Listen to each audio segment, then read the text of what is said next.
Hello students, hopefully you will be fine and great. This is your mentor Nasir Yusuf.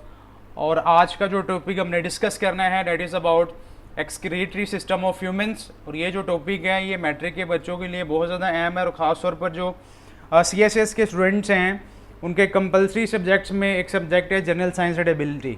तो उसमें एक portion है biological sciences का, और फर्दर उसमें टॉपिक है ह्यूमन फिजियोलॉजी, उसमें टॉपिक है किडनी का। तो जो CSS के स्टूडेंट्स हैं वो किडनी का टॉपिक यहाँ से भी अंडरस्टैंड कर सकते हैं। ये जो डाटा उनके लिए काफ़ी हेल्पफुल रहेगा। सो आते हैं इस टॉपिक की तरफ। जो आज का हमारा टॉपिक है that is excretory system of humans. अब इसके नेम से ज़रा that is involve in excretion, और ह्यूमंस में इसका जो सेकंड नेम है that is called as urinary system of human. ठीक है जी। सबसे पहले आते हैं इसके स्ट्रक्चर की तरफ। There are 4 components of this system, जिसमें सबसे पहले है a pair of kidney,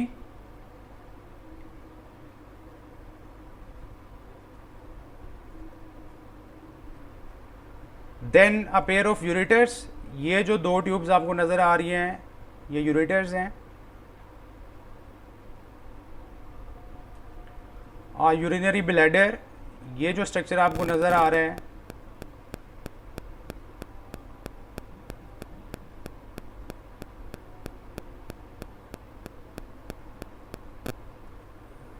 and last one is called as urethra. अब इन चारों को डिस्कस कर लेते हैं। अगर किडनी की बात की जाए तो it's involve in blood filtration, और जब ब्लड की फिल्ट्रेशन होती है तो उससे बहुत से वेस्ट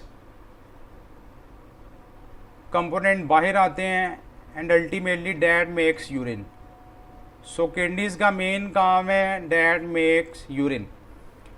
जब यूरिन बन जाता है तो ये जाता है इस ब्लैडर में through a tube called as ureters. ये जो यूरेटर्स हैं अ पेयर ऑफ यूरेटर्स, इनका काम होता है डैट ट्रांसपोर्ट दिस यूरिन। ये इसको ट्रांसपोर्ट करती हैं। कहाँ से ट्रांसपोर्ट करती हैं? From kidney to bladder. Third component है ब्लैडर, यूरिनरी ब्लैडर। ये क्या करता है? ये आर्जी तौर पर इसी यूरिन को स्टोर करता है, ठीक है जी, until it is released from the body।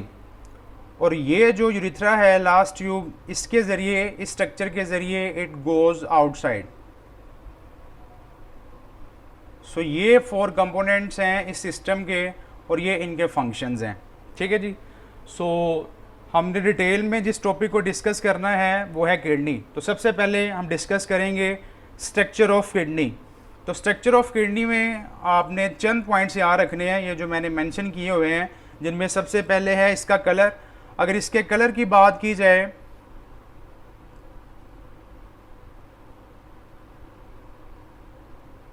तो किडनीज का जो कलर है that is dark red colour होता है इनका। शेप की बात की जाए तो kidneys are bean shaped structure. ये जैसे आपको नजर आ रहा है, ये क्या है? Been shaped structure. ओके, ये जो मैंने ऊपर 2 स्ट्रक्चर शो किए हैं, basically these are adrenal glands that are present at the top of the kidney. ये डिटेल में आगे हम डिस्कस करेंगे। नेक्स्ट है जी डायमेंशंस। डायमेंशंस के अंदर आपने सबसे पहले जो चीज़ इसकी याद रखनी है लेंथ,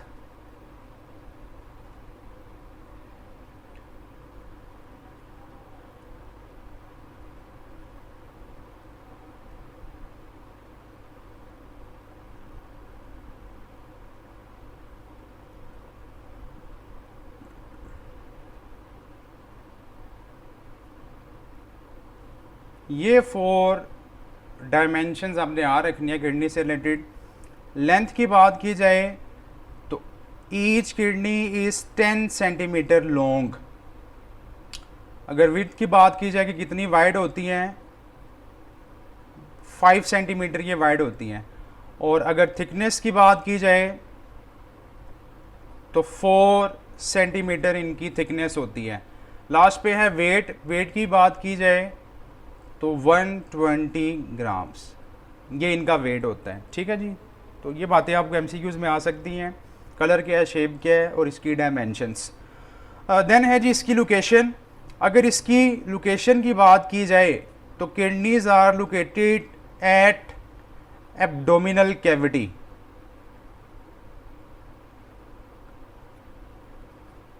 जो पेयर ऑफ किडनी है it is located at abdominal cavity. Abdominal जो रीजन है जहाँ स्टमक होते हैं, इंटेस्टाइन होती हैं, तो इसी रीजन में there is an pair of kidneys, ठीक है। और ये जो किडनीज हैं that are exactly present below the diaphragm. हम पढ़ चुके हैं कि लंग्स के नीचे एक मस्कुलर लेयर होती है, बिल्कुल उसके नीचे ये जो किडनीज हैं ये लोकेटेड होती हैं, ठीक है जी। और फिर अगर हम बात करें इसकी प्रोटेक्शन की तो हम पढ़ चुके हैं कि जो चेस्ट वॉल है, चेस्ट रीजन है, उसमें there is an 12 pairs of ribs. लेकिन उन 12 पेयर्स ऑफ रिब्स में जो लास्ट 2 रिब्स होती हैं that provide protection to the kidneys, ठीक है जी। जो लास्ट 2 रिब्स होती हैं that have role in protection, ठीक है जी। हम पढ़ेंगे स्केलेटल सिस्टम के अंदर कि जो बॉडी का स्केलेटन होता है, स्केलेटल सिस्टम होता है, ये बॉडी के डिफरेंट पार्ट्स को सपोर्ट भी प्रोवाइड करता है, ठीक है जी। सो सबसे पहले हमने डिस्कस किया था कि there is an pair of kidney in abdominal region या एब्डोमिनल कैविटी, ठीक है जी। 2 किडनीज होती हैं, एक राइट साइड पे और एक लेफ्ट साइड पे। अब यहाँ आप डायग्राम को चेक करें, जो लेफ्ट किडनी है that is little higher than right one. ये राइट है और ये लेफ्ट है, तो ये ऊपर होती है और ये नीचे होती है। ऐसा क्यों होता है? क्योंकि ह्यूमन बॉडी में राइट साइड पे क्या होता है, लीवर होता है। तो liver is an largest organ और gland of the body. Liver is an largest internal organ of the body, ठीक है जी। तो इसीलिए जो राइट वन किडनी होती है वो थोड़ी सी नीचे होती है और जो लेफ्ट किडनी होती है वो अपर होती है, ठीक है जी। अब किडनीज की जो कनकेव साइड है, कनकेव साइड याद रखें 2 तरह से पोजीशंस होती हैं। एक साइड होती है कन्वेक्स, एक होती है कनकेव। ये जो आउटर सरफेस आपको नज़र आ रही है, ओवरऑल इस कॉन्सेप्ट को अंडरस्टैंड कर लें, इसे हम कहते हैं कन्वेक्स, जो उभरी हुई सरफेस होती है। और जो इनवर्ड होती है उसे हम कहते हैं कनकेव। तो मैंने आपको बताया कि जो किडनीज की कनकेव साइड है उस पे एक डिप्रेशन पॉइंट होता है and that depression point is called as हाइलेस।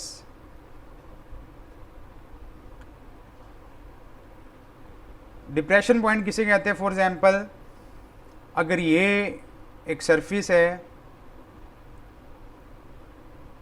अब ये इसके अंदर जो पॉइंट आपको नजर आ रहा है इट्स एन डिप्रेशन पॉइंट, जो एक गिराव होता है, ठीक है, डीप पार्ट होता है। अब मैंने आपको बताया कि जो किडनीज की कनकेव साइड होती हैं उस पे एक डिप्रेशन पॉइंट होता है डेट इज कॉल्ड एज हाइलेस। ये जो डिप्रेशन पॉइंट जो आपको नजर आ रहा है ना, ये वाला, ठीक है जी, जो ऐसे इनवर्ड हुआ है, इसे हम कहते हैं हाइलेस, ठीक है जी। और याद रखें जो किडनीज हैं इनकी जो कनकेव साइड होती है that is toward vertebral column. ये वर्टिब्रल कॉलम की तरफ होती हैं, ठीक है जी, बिल्कुल ऐसे सीधी नहीं होती, बल्कि जो इनकी कनकेव साइड है वो वर्टिब्रल कॉलम की तरफ होती है, राइट। अब ये हाइलेस क्या है? हाइलेस वो पॉइंट है जहां से अ पेयर ऑफ यूरेटर्स, ठीक है जी, ब्लड वेसल्स,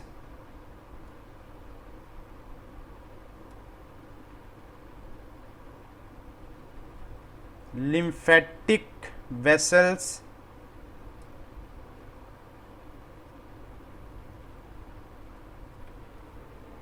and nerves, ये वो पॉइंट है जहां से ureters, blood vessels, lymphatic vessels और नर्व्स किडनी में एंटर होती हैं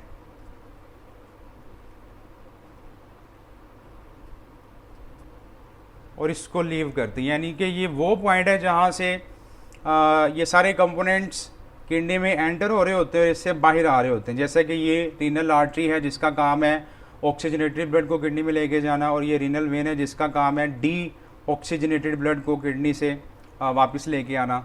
ठीक है जी। सबसे पहले यूरेटर्स हमने डिस्कस किया था कि इसका काम है डायरेक्ट ट्रांसपोर्ट यूरिन। फिर है ब्लड वेसल्स, ये दो ब्लड वेसल्स हमने देख लिए हैं, renal artery and renal vein. मैंने आपको बताया था जहाँ भी वह रीनल आए इसका मतलब होता है किडनी। ठीक है जी। तो वो आर्टरी जो किडनी में एंटर होती है उसे कहते हैं रीनल आर्टरी, और जो उससे बाहर निकल रही होती है उसे कहते हैं रीनल वेन। उसके बाद है जी lymphatic vessel.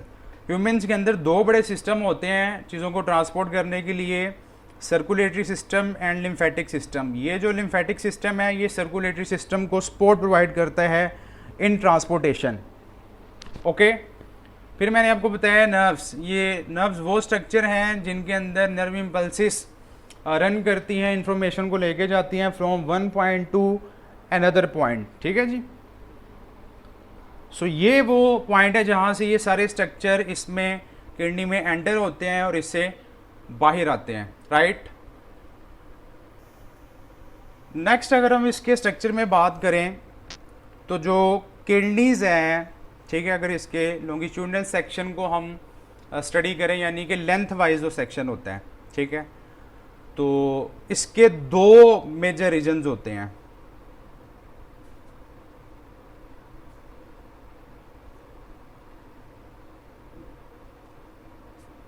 There are two major regions of kidney. एक इसमें आउटर होता है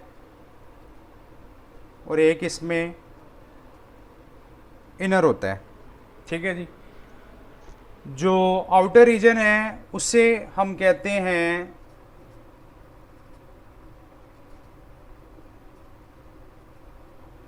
रीनल कॉर्टेक्स, और जो इनर पार्ट होता है इसे हम कहते हैं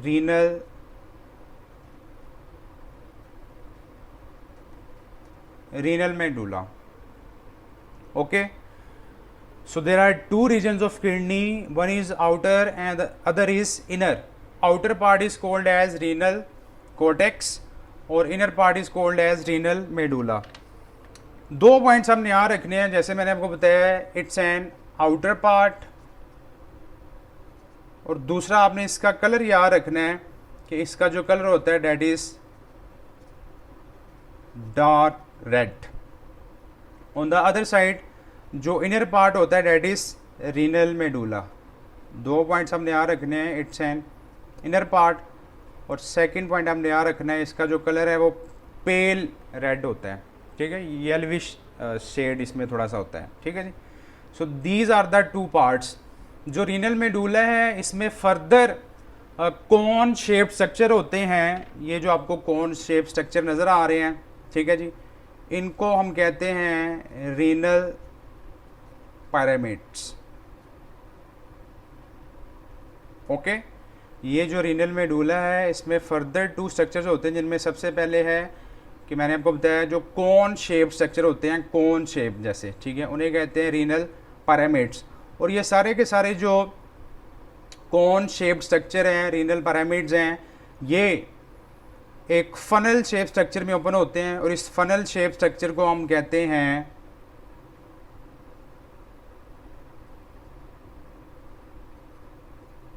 रीनल पेल्विस। ठीक है जी।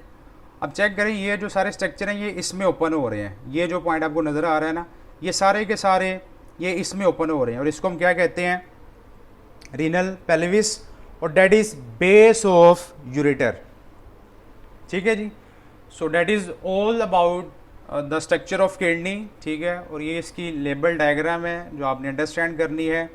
मैं दोबारा से बता देता हूँ, ये रीनल आर्टरी है जो ब्लड को किडनीज में लेके जाती है, और ये रीनल वेन है जो यहाँ से ब्लड को वापस लेके आती है। ये जो इसका आउटर स्ट्रक्चर है इसे कहते हैं रीनल कॉर्टेक्स, जो कि आउटर पार्ट होता है, और ये जो इसका इनर स्ट्रक्चर होता है इसे कहते हैं रीनल मेडुला। ठीक है, रीनल मेडुला में फर्दर दो पार्ट्स होते हैं। पहला स्ट्रक्चर इसमें कौन सा होता है, कोन शेप स्ट्रक्चर होते हैं, ये वाले जो हैं इनको कहते हैं रीनल पिरामिड्स, और ये सारे के सारे एक फनल शेप स्ट्रक्चर में ओपन होते हैं जिसे हम क्या कहते हैं, रीनल पेल्विस, ठीक है जी। और ये जो रीनल पेल्विस है ये बाद में किस में ओपन हो जाता है, इनटू यूरेटर। यूरेटर के बाद क्या आता है फिर, bladder and then urethra. Okay, hopefully आपको ये समझ आ गया होगा। नेक्स्ट हम कंटिन्यू करेंगे इसी को। तो इसका हमने यूनिट डिस्कस करना है, that is functional unit of kidney, जिसे हम नेफ्रॉन कहते हैं। याद रखें, nephron is an functional unit of kidney. और किडनीज का काम क्या है, यूरिन फॉर्मेशन। और वो जो यूरिन फॉर्मेशन है बेसिकली वो इन यूनिट्स के अंदर हो रही होती है, जिन्हें हम क्या कहते हैं, नेफ्रॉन्स। और याद रखें, there are over 1 million nephron in each kidney. हर किडनी में 1 मिलियन से अबव नेफ्रॉन्स होते हैं, ठीक है जी, जिनका काम होता है urine formation, right. There are 2 major parts of nephron. याद रखें कि नेफ्रॉन के कितने पार्ट्स होते हैं, 2। These are the node types. अक्सर बच्चे इसको मेंशन करते हैं, types that are node types that are parts of the nephron, ठीक है जी। और इनमें जो फर्स्ट पार्ट होता है उसे हम कहते हैं रीनल कॉर्पसल, और जो सेकंड पार्ट है उसे कहते हैं रीनल ट्यूब्यूल, ठीक है जी। सो इस टॉपिक को हमने इसके साथ डिस्कस करना है। जो हमारा नेक्स्ट जितना भी टॉपिक होगा वो इन्हीं 2 कंपोनेंट्स पर डिपेंड करेगा कि there are 2 parts of nephron, renal corpuscle and renal tubule. याद रखें कि जो रीनल कॉर्पसल है that is not tubular part, इसमें ट्यूब्स नहीं होती, ठीक है जी। और फर्दर इसमें 2 पार्ट्स होते हैं, एक इसमें होता है जी ग्लोमेरुलस, और सेकंड इसमें पार्ट होता है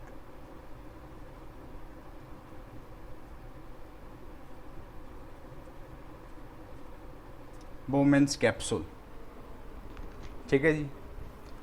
अब थोड़ा सा डायग्राम को पहले अंडरस्टैंड कर लेते हैं। मैंने आपको बताया कि it's and structure of nephron, ये नेफ्रॉन का कंप्लीट स्ट्रक्चर है। ये जो पार्ट आपको नज़र आ रहा है इसे हम कहते हैं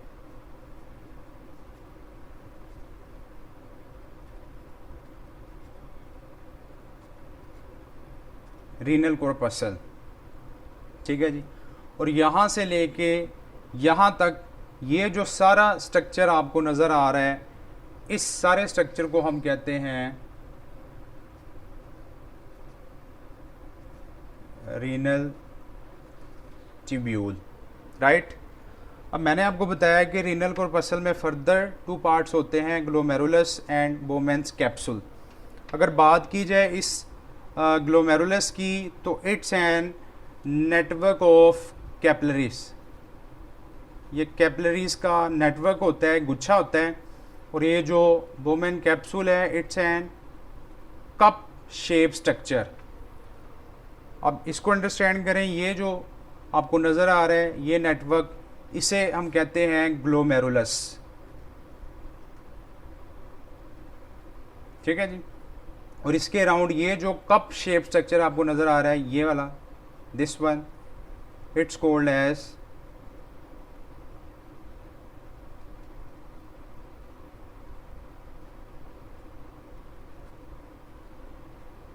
बोमेंस कैप्सूल, ओके। ये अभी हम डिस्कस कर रहे हैं इसका स्ट्रक्चर। नेक्स्ट हम फंक्शन में डिस्कस करेंगे कि इनका क्या फर्दर फंक्शन होता है, ठीक है जी। सो सेकंड जो कंपोनेंट है वो है रीनल ट्यूब्यूल। रीनल ट्यूब्यूल में हमने याद रखना है जो सबसे फर्स्ट कंपोनेंट इसका होता है रीनल ट्यूब्यूल का, that is called as proximal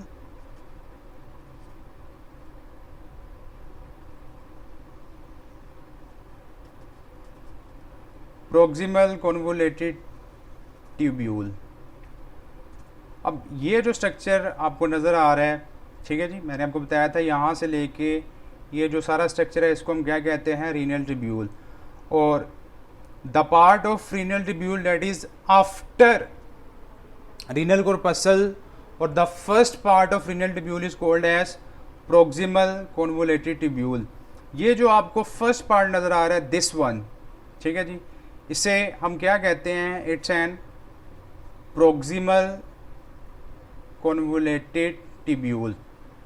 याद रखें प्रोक्सिमल का मतलब होता है toward the point of attachment. अब यहाँ टूवर्ड से क्या मुराद है कि डेट इज टूवर्ड, ये हमारा पॉइंट है, that is toward Bowman's capsule या रीनल कॉर्पस्कल, ठीक है, इसे हम कहते हैं प्रोक्सिमल कॉन्वोल्यूटेड ट्यूब्यूल। और जो इसी में लास्ट पार्ट होता है डेट इज डिस्टल, इसी का जो लास्ट पार्ट है that is called as distal convoluted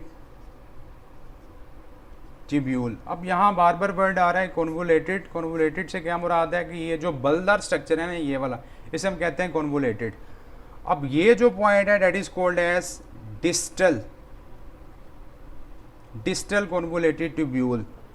distal हम कहते हैं अवे को, away from the point of attachment. अब पॉइंट हमारा ये है और जो इसकी तरफ है वो है प्रोक्सिमल और जो इससे अवे है वो क्या है, डिस्टल पार्ट है, राइट। इन दोनों के सेंटर में एक यू शेप्ड स्ट्रक्चर होता है जिसे हम कहते हैं loop of Henley. The U shaped structure present between proximal tubule and distal tubule that is called as loop of Henley. अब चेक करें, ये जो यू शेप स्ट्रक्चर आपको नज़र आ रहा है इसे हम क्या कहते हैं, loop of Henley, that is present between proximal and distal part of the renal tubule, right. अब ये जितने भी डिस्टल कॉन्वोल्यूटेड ट्यूब्यूल होते हैं, ठीक है जी, यानी कि जितनी भी नेफ्रॉन्स हैं उन सब के जो डिस्टल पार्ट होते हैं वो सारे के सारे ओपन होते हैं इनटू अ कॉमन डक्ट और उस डक्ट को कहते हैं कलेक्टिंग डक्ट, ठीक है जी। ये जो डक्ट आपको नज़र आ रही है this one it's called as collecting duct, ठीक है जी। जितने भी डिस्टल पार्ट हैं, अब यहाँ से डिस्टल पार्ट आ रहा होता है किसी और नेफ्रॉन का, यहाँ से आ रहा होता है, यहाँ से आ रहा होता है, तो ये सारे के सारे एक कॉमन डक्ट में ओपन होते हैं जिसे हम क्या कहते हैं, कलेक्टिंग डक्ट। जैसा इसके नेम से ज़ाहिर है कि ये तमाम तर नेफ्रॉन्स की जो डिस्टल पार्ट्स हैं उनको कलेक्ट करती है, ठीक है। और ये जो आगे कलेक्टिंग डक्ट्स हैं ये एक नहीं होती, ठीक है, ये ज़्यादा होती हैं। तो ये जितनी भी कलेक्टिंग डक्ट्स हैं ये अल्टीमेटली ओपन होती हैं into a several hundred ducts called as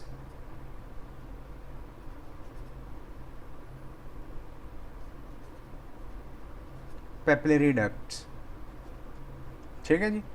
ये सारी की सारी किस्में ओपन होती हैं इनटू पेपिलरी डक्ट्स।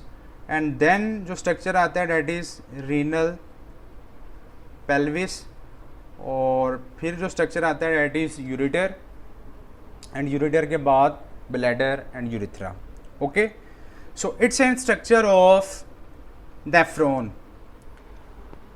अब ज़रा डायग्राम के ज़रिए इसको दोबारा से अंडरस्टैंड कर लेते हैं। मैंने आपको बताया था कि there are two parts of nephron, दो हिस्से होते हैं। The first part is called as renal corpuscle, ठीक है। ये जो स्ट्रक्चर आपको सारा नज़र आ रहा है इसे हम क्या कहते हैं, रीनल कॉर्पस्कल। इसमें फर्दर दो पार्ट्स होते हैं, ग्लोमेरुलस जो कि क्या है, नेटवर्क ऑफ कैपिलरीज, ठीक है, यहाँ ब्लड आ रहा होता है।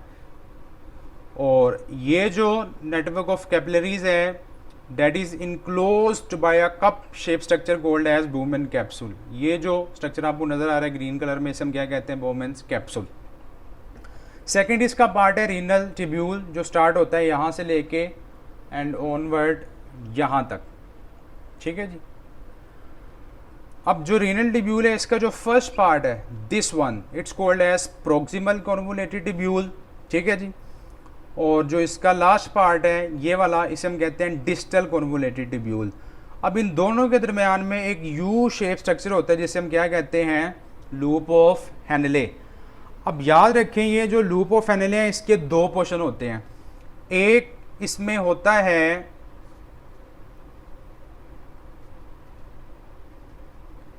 डिसेंडिंग लूप ऑफ हेनले और एक इसमें होता है ascending loop of Henley.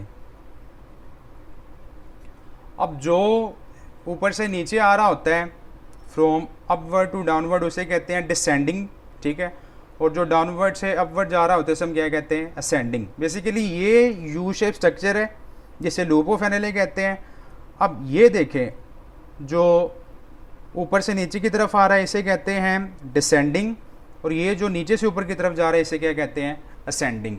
So these are the parts of loop of Henle. याद रखें कि ये जो बोमेन्स था एक साइंटिस्ट था जिसने स्ट्रक्चर को बताया था, हेनले भी एक साइंटिस्ट था जिसने सबसे पहले इसको डिस्क्राइब किया था। ठीक है जी। होता क्या है कि जितने भी डिस्टल पार्ट हैं वो सारे के सारे किस में ओपन हो जाते हैं? Into a single duct called as collecting duct. ये कलेक्टिंग डक्ट है। और मैंने आपको बताया जितने भी कलेक्टिंग डक्ट्स हैं वो आगे फर्दर किस में कन्वर्ट हो जाती है? Into papillary ducts. बिल्कुल इसके नीचे जो डक्ट्स होती हैं उन्हें हम कहते हैं पेपिलरी डक्ट्स, और जो अल्टीमेटली किस में ओपन होती हैं? Into renal pelvis. So that is all about nephron, जो कि हमने पढ़ा है कि that is functional unit of kidney, यानी कि जो किडनीज का फंक्शन होता है वो इन यूनिट्स के अंदर परफॉर्म हो रहा होता है। ठीक है जी। किडनी में सबसे जो इम्पोर्टेंट कंपोनेंट है वो है नेफ्रॉन। ठीक है जी। तो होपफुली आपने आज का लेक्चर एंजॉय किया होगा। सो share with your friends and fellows. तब तक के लिए खुदा हाफिज़ एंड गुड लक।